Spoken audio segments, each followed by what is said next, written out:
Wow, wow, bravo! Yes, so nice way.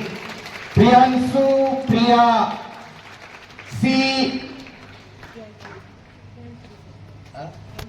12th B. She presented. It is really learning how to present the thing.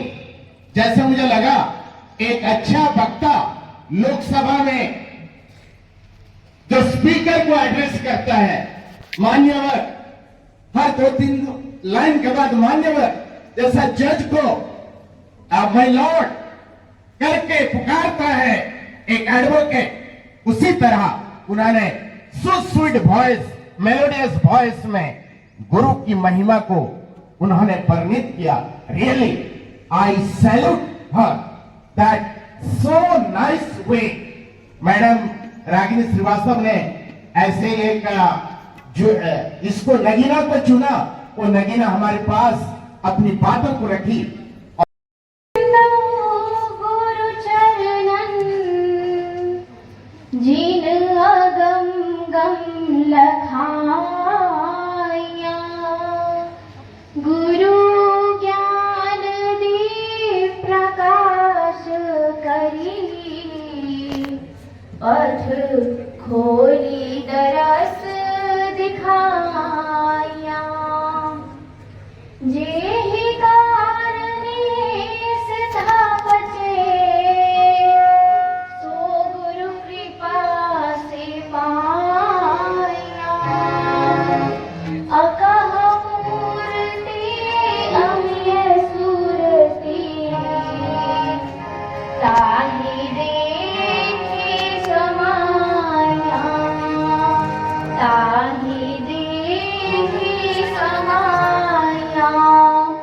सुप्रभात आदरणीय प्राचार्य महोदय, पूजनीय गुरुजन एवं मेरे प्यारे भाइयों बहनों, मैं श्री प्रियांशु प्रिया कक्षा 12वीं ब की ओर से आप सबों का ध्यान गुरु के महत्व की ओर आकर्षित करने हेतु उपस्थित हूँ.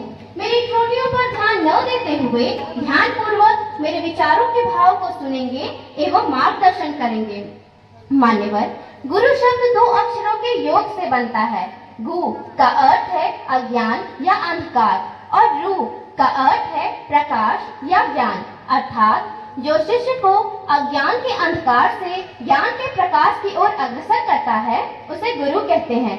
गुरु को ब्रह्मा, विष्णु और महेश कहा गया है. तभी तो कबीर जी ने यह कहा है कि गुरु गोविंद दो खड़े, काके लागू मां, बलिहारी गुरु अपने, गोविंद दियो बताए कबीरा, गोविंद दियो बताए. मान्यवर, गुरु नाम में ही सम्मान एवं शिक्षा का भाव होता है. इंसान अपने जीवन में सब कुछ कर सकता है, परंतु वह जो कार्य कर रहा है वह सही है या गलत यह जानने की सीख उसे गुरु से मिलती है. गुरु को भगवान से भी बढ़कर माना जाता है. तभी तो किसी ने यह कहा है कि बिना सद्गुरु नाही मीठे भरमवा, बिना सद्गुरु नाही मीठे भरमवा. तीर्थ हजार कर लो, तीर्थ हजार कर लो, लाखों जतनवा, बिना सद्गुरु नाही मीठे भरमवा. मान्यवर, जीवन में गुरु का होना अंधकार में दीप के समान होता है. जिस प्रकार सूर्य खुद जलकर पूरे संसार को प्रकाश प्रदान करता है, ठीक उसी प्रकार गुरु भी खुद जलकर दूसरों को अग्रसर करते हैं. माता के बाद दूसरा गुरु शिक्षक ही होते हैं.